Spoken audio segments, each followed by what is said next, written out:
بسم الله الرحمن الرحیم. السلام علیکم ګرانو مینوالو. زه فضل الرحمن فضل یو ځل بیا د ژوند رنګ په خپرونه کې سره د خپلو خوږو ملګرو فرحات عباس، عرفان بزمي او ناصر پرهر ستاسو په خدمت کې حاضر یم. ګرانو مینوالو، نن د ماسکانډۍ یو نوي ملګري سره ناست یو. د ده نه به یو خوږ کلام ریکارډ کوو امیر حسین عادل صاحب سره. امیر حسین عادل صاحب تاسو ته په ادبي خپرونه ژوند رنګ کې هرکلی وایم. کتونکو ته به د کلام په هکله څه ووایي؟ ډېره مننه او ډېره مهرباني، او دا تقریبا ډېره ښه خبر ده چې زموږ د پورن په سیمه کې داسې خلک پیدا شي چې هغو د پښتو ادب سره مینه کوي او ادب پاله خلک وي. او بیا زموږ سره خو داسې خاص هم نه چې چا سره شریک کړو، خو البته ستاسو په فرمایش باندې سندره به پیش کړم. د ملکنډ په سر ټپکه یاره، د پسرلي رنګونه هیر نه کړي. ګل امیر ګل دی د شړشمو ګلان، بیا د کانټول ګلونه هیر نه کړي.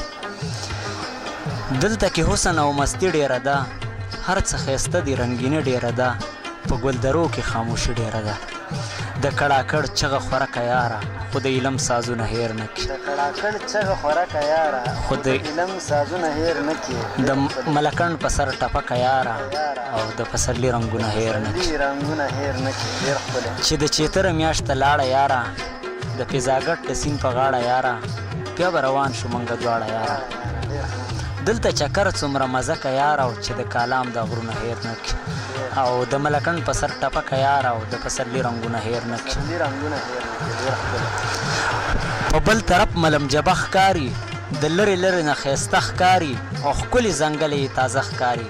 بیا د شنګلې په طرف تلکه یاره، او شنه ځنګلونه یې چې هیر نه کړي. او د ملکنډ په سر ټپکه یاره، او د پسرلي رنګونه هیر نه کړي. نمرخاته ته یې بشام سیمه ده، څومره ښایسته عالي مقام سیمه ده. د اباسین غاړه یې د پام سیمه ده، پورې تورغر او مانسیرکه یاره، او د کابلګرام ډاګونه هیر نه کړي. د کابلګرام ډاګونه هیر نه کړي. د ملکنډ په سر ټپکه یاره، او د پسرلي رنګونه هیر نه کړي. د شانګلپار په دنګو غرو کې، په شنو پټو یخو چینو کې، او په دې ښایسته ښایسته نظارو کې د یختنګي یخه چینکه یاره، خو د پورن لوزونه هیر نه کړي. د ملکنډ په سر ټپکه یاره، او د پسرلي رنګونه هیر نه کړي. بیا که مارتون که چکیسر دی، ښایست ورکړی رب اکبر دی، او څومره ښایسته مې قلور دی. یا د شاپور او کروړه که یاره، او چې د پښتو رنګونه هیر نه کړي. چې د پښتو رنګونه هیر نه کړي. او د ملکنډ په سر ټپکه یاره، او د پسرلي رنګونه هیر نه کړي. بیا په قبلت مخوزي دي، کته طرف ته چې غرزي دي، او دلته کې خلک یوسفزي دي.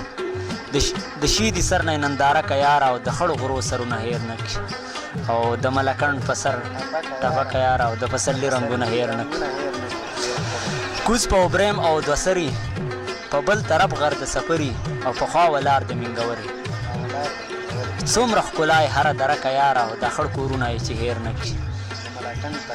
ټپکه یاره، او د پسرلي رنګونه هیر نه کړي. که زړه دې کېږي خوږ چکر ته، د ماچکنډۍ د غرونو سر ته، او چرته راپیښ شه مازدیګر ته. د خپل عدل لوز پوره که یاره، او دغه شعرونه یې چې هیر نه کړي. دغه شعرونه او د ملکنډ په سر ټپکه یاره، د پسرلي رنګونه هیر نه کړي. دا بل غزل اورېدونکو ته ډالۍ دی.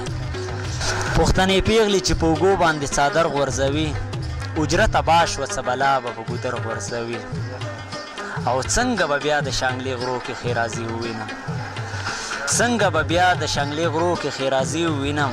زما بچی چې رالویږي نو نختر غورځوي.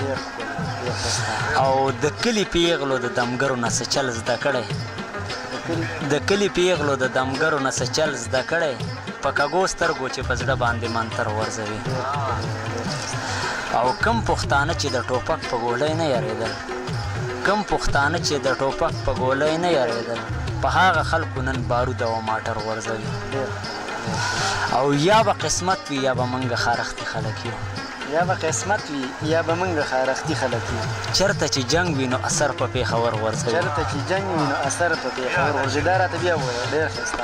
یا به قسمت وي یا به موږ خارښتي خلک یو. چېرته چې جنګ وي نو اثر په پېښور غورځوي. او عدل حق وایه په جار د چانه یره مه کړه. عدل حق وایه په جار د چانه یره مه کړه. دا یرې طرحې په شاعر سړي اثر غورځوي. دا یرې طرحې په شاعر سړي اثر غورځوي. ډېر ښایسته ډېر ښکلی. چې ورځ تر ورځه ښکلی کېږي جانان، چې ورځ تر ورځه ښکلی کېږي جانان، بیا په دوربین نه لیدی کېږي جانان. او په لاره ځي نو ما نه مخ اړوي، په لاره ځي نو ما نه مخ اړوي. سړی به وایي چې خوړی کېږي جانان، سړی به وایي چې خوړی کېږي جانان. ډېر ښه. او د وړو خوی لا فرېښو دی نه دی، د وړو خوی لا فرېښو دی نه دی، په نه خبره خفه کېږي جانان. او ما سره غم شي او په فکر کې شم، ما سره غم شي او په فکر کې شم، کله به شي چې سړی کېږي جانان. کله به شي چې سړی کېږي جانان. او ګوریا دل بنده بالله کتابه، ګوریا دل بنده بالله کتابه، په کالو سر نه کتی کېږي جانان. عادل وروره ستاسو ډېره زیاته مننه کوو چې وخت هم راکړه زموږ سره په خپرونه کې کېناستی. او الله پاک دې ستاسو دغه توان له نور هم بری ورکړي چې د پښتو ادب خدمت وکړئ او خپل د دې قام خدمت وکړئ. ستاسو په نړو مننه.